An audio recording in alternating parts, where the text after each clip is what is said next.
Og and I have stayed at the Brisbane's house many times, but this time it had changed completely. For one thing, there were many tiny twinkling lights around the doors and windows. There was a wreath on the door and lights that looked like candles on the windowsills. Inside, a gigantic tree took up a whole corner of the living room. It was covered with lights and little ornaments. I couldn't see them all from my cage on the table, but I did see elves and reindeer and tiny, shiny, round things. And there were long strings of things draped all around the tree. One was a string of cranberries, the other was a string of popcorn. Yum, I love popcorn. There were long stockings hanging from the fireplace mantel, so that's the kind of stocking Holly was talking about. There were decorations everywhere. Merry Christmas, Humphrey and Og, Miss Brisbane said as we got settled in. Tomorrow will be a big day. She certainly wasn't exaggerating. The next morning, Miss Brisbane's sister arrived with her husband. There was a lot of hugging and talking and more hugging. Then the doorbell rang, and Mrs. Brisbane's niece and her husband arrived. And with them were two children, a little younger than the students in room 26. Once their coats were off and the suitcases carried inside, Mrs. Brisbane brought them over to meet us. Jenny and Todd, this is Humphrey. He's our classroom hamster, she said. Pleased to meet you, I squeaked. Jenny and Todd giggled. And this is our classroom frog, Og, she continued. Boing, boing, Og said. Jenny and Todd laughed out loud. It was fun meeting new children. Jenny and Todd helped their Aunt Sue, that's what they called our teacher, and Uncle Bert, that's what they called our teacher's husband, take care of us. They even helped clean out my poo, and they didn't say ew once. When Miss Brisbane took me out of the cage and put me in my hamster ball, Jenny and Todd loved following me around the living room. They also loved throwing froggy food sticks into Og's tank. Late that night, when it was time for bed, Mrs. Brisbane brought Jenny and Todd into the living room. They were both in their pajamas, ready for bed. Tonight, Santa will come with presents, she said, and he'll fill these stockings for you. How will he know we're here and not home? Jenny asked. Because Santa knows everything, Miss Brisbane said. Don't worry, he'll be here, so we'd better leave out some cookies for him and a glass of milk. And some carrots for Santa's reindeer? Todd asked. Of course, Miss Brisbane said. They're working hard tonight. Did you hear that, Og? I squeaked to my friend. Yummy carrots! Og didn't answer, but I don't think frogs are very interested in carrots. They put the food out right on the table next to us and headed for bed.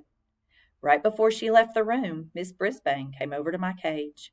Remember the poem, Humphrey? What poem? I squeaked. 'Twas the night before Christmas, when all through the house not a creature was stirring, not even a hamster. Then she laughed and turned out the lights. That's a funny poem, I said to Og when we were alone. Hamster doesn't even rhyme with house. Og didn't seem to care about what rhymed and what didn't. So I sat and I sat, looked at the stockings, looking at the tree, looking at the popcorn. After a while, that popcorn looked more and more interesting to me. I like crunchy things, and I'd eaten popcorn once and liked it. Og, I don't think it would hurt if I went over and looked at the tree. Do you? I asked my neighbor. Og splashed around a little. I wasn't sure whether that meant yes or no. A little while later, I said, I won't touch anything. I'll just look at the ornaments. Og splashed a little more, but it was hard to figure out what he meant. So I finally made a decision. I jiggled the lock that doesn't lock, threw open the door, and scampered out of my cage. I'll be right back, I said. The table we were on was low, so I easily slid down the leg and hurried over to the tree. At first I stood there and stared up at it. I'd never seen anything so glowing and glittery in my life. Then I moved closer to look at the shiny, sparkly things. The ornaments were fantastic. There was a tiny snowman, a jolly Santa, lots of red and green and gold balls. There were apple ornaments and little houses. And then there was the popcorn, crispy, crunchy popcorn. I scurried closer to the tree. One of the popcorn strings almost touched the ground. I thought it looked delicious. I thought it wouldn't hurt if I nibbled one tiny popcorn kernel. Then I didn't think any more. I raced to the tree, stood on my tippy toes, and took a bite. Oh my, it was delicious. so I took another bite. Boing, boing, Og said. He has a way of warning me. But I didn't see any danger. The room was empty, and there was so much popcorn, the Brisbanes wouldn't miss a kernel or two. Crunch, crunch, crunch. It was as yummy as I imagined. Munch, munch, munch. And there was so much of it. Boing, boing, boing, Og twanged. Just a few more bites, I squeaked back. I munched and crunched some more. Then I heard a thump, and I heard a bump. I stopped munching and crunching and looked out around the room. There was a flash of red and a dash of white. Somebody was there. I froze mid-crunch. Who could it be? The red moved. The white moved. I reached up to the branch above me and pulled my feet up. If someone was nearby, that someone might think I was an ornament. Thank goodness Og was as quiet as a mouse. The red and white figure stood in front of the fireplace and reached up to the stockings. Then the red and white thing moved to the table, where my cage and Og's tank sat. Paper rattled. Something thumped and bumped. Something clinked. Something crunched. I heard some footsteps, and then I didn't see any red and white anymore. I stayed frozen in place for a long, long, long time. Even after I was sure the red and white figure had left, I waited and waited some more. I have to admit, I did move when suddenly Og said, boing, boing, boing. What was Og trying to say? Boing, boing, he repeated. I thought about it. Og was so quiet while the red and white thing was nearby. Maybe he was trying to tell me that we were alone again. Og, is the coast clear? I squeaked. Boing, he replied. Og had never let me down before, so I took a chance. I dropped from the branch and scampered across the floor toward the table. Boing, boing, Og twanged in an encouraging way. When I got to the table, I needed a way to get back up. I was surprised to see a big pile of packages nearby that wasn't there before. I climbed them like steps up to the table and headed toward my cage. As I hurried along, I passed by the plate of cookies, the glass of milk, and the plate of carrots, and I noticed a strange thing. The cookies were gone. The glass of milk was empty, and there were no carrots. I knew Og hadn't taken them, but who had? I was happy to be back in the safety of my cage again. I closed the door behind me.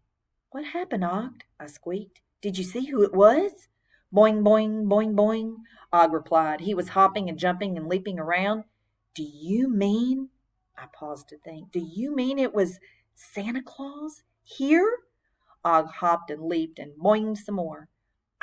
It could have been. I said it might have been. It must have been Santa. I have to say, I was disappointed that I hadn't got a better look at him, but I was so happy that he hadn't seen me. Santa came? Todd and Jenny shouted the next morning. It was fun, fun, fun to watch the family open presents and empty the stockings and laugh a lot. While Jenny and Todd played with their presents, Mrs. Brisbane came over to our table and leaned in. You didn't think Santa would forget you, did you? She asked, then opened my cage and slipped a wooden object in. It looked like one of those dumbbell humans use to make themselves stronger. Merry Christmas, Humphrey, she said. Here's something to chew on. Jenny and Todd ran over to watch me sniff the new object. I carefully bit into it. It was firm to the bite and a very fine thing to chew on. Thanks, thanks, thanks, I said. Then she gently placed a very fine plant in Og's tank and said, Merry Christmas, Og. This will make your house a little nicer and give you some shade. Og dived into his water and said, boing, boing, boing. Jenny and Todd laughed every single time Og said something. Then Mrs. Brisbane announced that she had another surprise for Og and me coming soon. Later in the day, the doorbell rang, and when Miss Brisbane opened the door, guess who it was? It was Mrs. Lark, and she was carrying her little keyboard with her. Thank you for inviting me, she said. Glad to have you, Mary, he said. Before long, Mrs. Brisbane's whole family and Mrs. Lark were sitting at the big dining room table. I could see them from the living room. They ate a delicious-smelling dinner, and they talked and laughed a lot. After dinner, they gathered in the living room. Mrs. Lark played some songs called carols on her keyboard, and everybody sang. I especially enjoyed Mrs. Lark's lovely voice. Oh, they were wonderful songs. I especially liked one about decking the halls with boughs of holly. Fa la la la la la la la la, everyone sang. I joined in. Fa la la la la la la la. I even heard a boing, boing. The humans stopped singing, but Og and I were still fa la laing. Mrs. Brisbane heard us and laughed. Mary, I think our friends Humphrey and Og like your song, she said. Mrs. Lark shivered. They're here, she said. You know I'm afraid of animals. Things can change, Miss Brisbane said. She motioned to a spot on the couch next to the table where we were. Why don't you come over here and watch them? They're quite entertaining, Mr. Brisbane said. Right, Humphrey? Right, I squeaked. If the Brisbanes wanted entertainment, I was the hamster to provide it. First, I climbed up to the tippy top of my cage. Watch carefully! Then I grabbed onto my tree branch and leaped from limb to limb. Oh my, Miss Lark said. Og hopped up and down under his plant. Boing, boing, boing. Jenny and Todd laughed, and I think I heard Miss Lark laugh too. Not to be outdone, I scurried to my ladder bridge and walked across it to the other side of the cage. I climbed up, up, up. This time I hung from the top of the cage and made my way to the other side, paw over paw. Look, Miss Lark said, that's amazing! Splash! Og made a spectacular dive into the water side of his tank and began to swim. Ooh, Miss Lark exclaimed. Now you don't think those lovable little animals would hurt you, do you? Miss Brisbane said. May I hold Humphrey? Jenny asked. Yes, but you have to be gentle, Mrs. Brisbane explained. He's never bitten anyone so far, but if you move too fast and frighten him, he might. Believe me, I wasn't about to bite Jenny.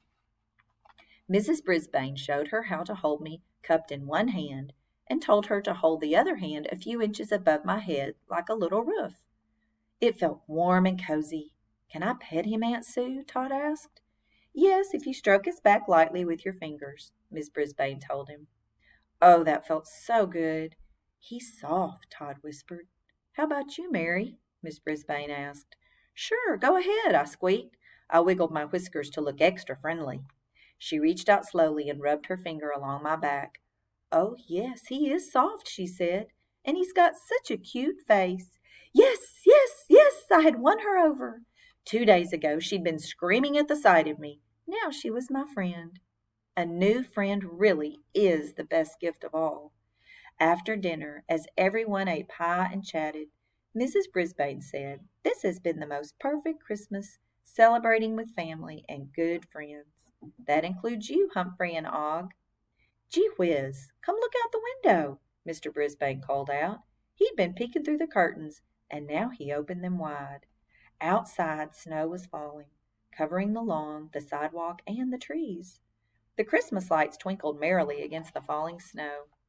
Oh, it's beautiful, Miss Lark said.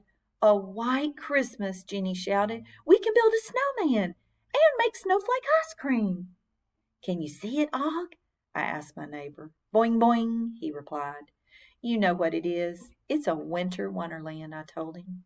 I watched the snow and thought of what my friends were doing. Simon spinning his dreidel, Holly helping her grandparents, Sophie setting up the nativity scene. Harry was running all over the house with his cousins, while Paul F. and his train ran his train around the tree.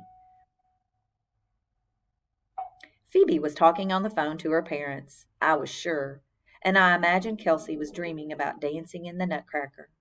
Thomas was singing carols, while Rosie and her family were eating yummy tamales. Then there was Joey. He was with his dad, and he was happy. I was happy too, happy to be a classroom pet and to be friends with so many great, great, great humans and one funny frog. That's something I can celebrate every day of the year. Fa la la la la, la la la, I squeaked loudly. La la la la la. The end.